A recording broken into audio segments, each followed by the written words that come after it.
नमस्कार। इन खबर में आपका स्वागत है। वही हो रहा है जिस बात का डर था। जी हाँ, जो विपक्षी गठबंधन बना है INDIA, उसमें तकरार शुरू हो गई है। 31 अगस्त और 1 सितंबर को मुंबई में बैठक बुलाई गई है, लेकिन उससे पहले ही आम आदमी पार्टी के संयोजक और दिल्ली के मुख्यमंत्री अरविंद केजरीवाल पहुंचे छत्तीसगढ़ और वहां पर 10 गारंटी का कर दिया ऐलान और ये भी साफ कर दिया कि यदि हम आए तो तुरंत इसे लागू करेंगे। वही नारा, फ्री बिजली, फ्री पानी, महिलाओं को एक मुश्त राशि, एक निश्चित राशि वगैरह वगैरह। और इधर राजस्थान के जो आपके संयोजक हैं, उन्होंने, जिनका नाम है नवीन पालीवाल, उन्होंने कहा है कि अब दिल्ली में बैठक बुलाई गई है, हम 200 सीटों पर चुनाव लड़ेंगे। और संदीप पाठक ने बैठक बुलाई है जिसमें कि विनय मिश्रा जो प्रभारी है राज्य के, वो भी रहेंगे और 1-2 दिनों के अंदर हम जो है अपने कैंडिडेट का ऐलान कर देंगे। अब सबसे बड़ा सवाल ये है कि क्या INDIA सिर्फ आम चुनाव 2024 के लिए बना है?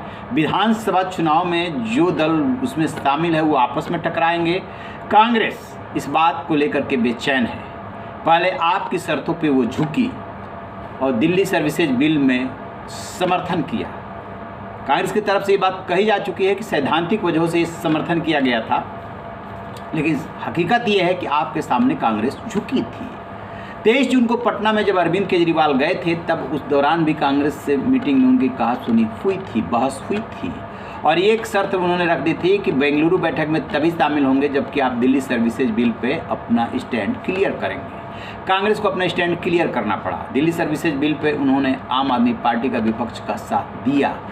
अभी दिल्ली को लेकर के जो बैठक हुई थी, राहुल गांधी, मल्लिकार्जुन खड़गे और दिल्ली के जो नेता थे, उसमें भी इस बात की चर्चा हुई। बेशक बाहर निकल करके कोई न कहे, 7 सीटों पर तैयारी करने को कहा गया। अलका लांबा ने बाहर निकल करके जो कुछ भी कहा उस पर बवाल हो गया, फिर बयान को वापस ले लिया, लेकिन आम आदमी पार्टी इसमें कोई रियायत नहीं बरत रही है। सुनिए राजस्थान के जो प्रदेश अध्यक्ष हैं नवीन पालीवाल, वो क्या कह रहे हैं। पूरे राजस्थान में 200 विधानसभाओं पर चुनाव लड़ने जा रही है। आगामी 22 अगस्त को राष्ट्रीय संगठन मंत्री संदीप पाठक जी ने चुनाव में प्रत्याशियों की चर्चा करने के लिए मुझे दिल्ली में बुलाया है।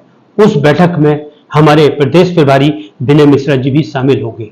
हम लोगों के पास पूरे राजस्थान से जिन प्रत्याशियों के बायोडाटा आए हैं, उनका चयन को लेकर हम लोग बैठक पर विस्तृत चर्चा करेंगे और उसके बाद चयनित प्रत्याशियों की लिस्ट हम अपने राष्ट्रीय संयोजक अरविंद केजरीवाल जी को सौंपेंगे और मुझे आशा है राजस्थान में आम आदमी पार्टी प्रत्याशियों की पहली लिस्ट 25 अगस्त तक जारी हो जाएगी।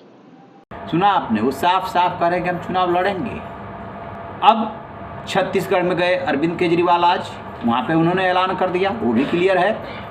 फिर बचा क्या? यानी कि मध्य प्रदेश, राजस्थान, छत्तीसगढ़ या जहाँ पे भी राज्य में चुनाव होंगे वहाँ पे आम आदमी पार्टी चुनाव लड़ेगी और कांग्रेस अलग लड़ेगी। फिर गठबंधन का क्या मतलब हुआ? सिर्फ लोकसभा चुनाव के लिए? यही हुआ है ना इसका मतलब। अब कांग्रेस में के नेता हैं संदीप दीक्षित और अजय माकन, 2 ऐसे दिल्ली के नेता हैं जो बहुत ज़्यादा मुखर हैं इस मुद्दे पर, खास तौर से केजरीवाल को लेकर के, कि केजरीवाल सत्ता के भूखे हैं, उन्हें दिल्ली की सेवा नहीं करनी है, अपने लिए सत्ता चाहिए। संदीप दीक्षित ने आज एजेंसी से बातचीत में यही सब बातें बोली है। लेकिन उसमें देखो दिक्कत क्या है कि अरविंद केजरीवाल जैसा व्यक्ति केवल अपना और अपने पार्टी के राजनीतिक भविष्य और सत्ता को देखेगा, पैसे को देखेगा, दुरुपयोग को देखेगा। तो दिल्ली के जो नेता हैं, वो उनका मानना है कि यदि केजरीवाल के साथ गए तो वो आम आदमी पार्टी कांग्रेस को ही नुकसान पहुंचा रही है। दिल्ली और पंजाब में उसने कांग्रेस से सत्ता छीनी, गुजरात में जाके 13% वोट लिया, 5 अपने कैंडिडेट जिताए। नुकसान किसको हुआ? जो 38% तक कांग्रेस थी वो 25-26% तक आ गई गुजरात में, तो नुकसान किसको हुआ? कांग्रेस को हुआ।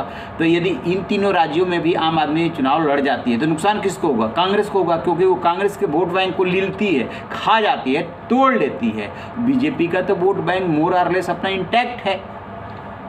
तो अब इसमें जो है इंडिया में, मतलब INDIA में घमासान मचना तय है। अब सबसे बड़ा सवाल ये है कि मुंबई के बैठक में जो उठने जा रहा है वो ये कि क्या सिर्फ लोकसभा चुनाव के लिए ये गठबंधन है? बाकी उससे पहले जितने भी विधानसभा चुनाव होगा उसमें हम आपस में टकराएंगे। ये तो अजब बात हो जाएगी कि लोकसभा चुनाव में हम साथ लड़ेंगे और उससे पहले जितने भी चुनाव होंगे उसमें अलग अलग चुनाव लड़ेंगे। ये बात अमित शाह ने बहुत पहले ही बोल दिया था कि ये INDIA जो दिख रहा है वो इस रूप में रहेगा नहीं और उसी की तरफ बढ़ रहा है। ये तो ये दो पार्टियों के बीच का मामला है। अभी जब पश्चिम बंगाल में एंट्री होगी, सीटों को लेकर के बातचीत होगी, तब कांग्रेस क्या करेगी? कांग्रेस TMC, फिर ममता बनर्जी का लेफ्ट से सबसे ज़्यादा झगड़ा है, वो झगड़ा अलग है। आम आदमी पार्टी कांग्रेस का झगड़ा अलग है।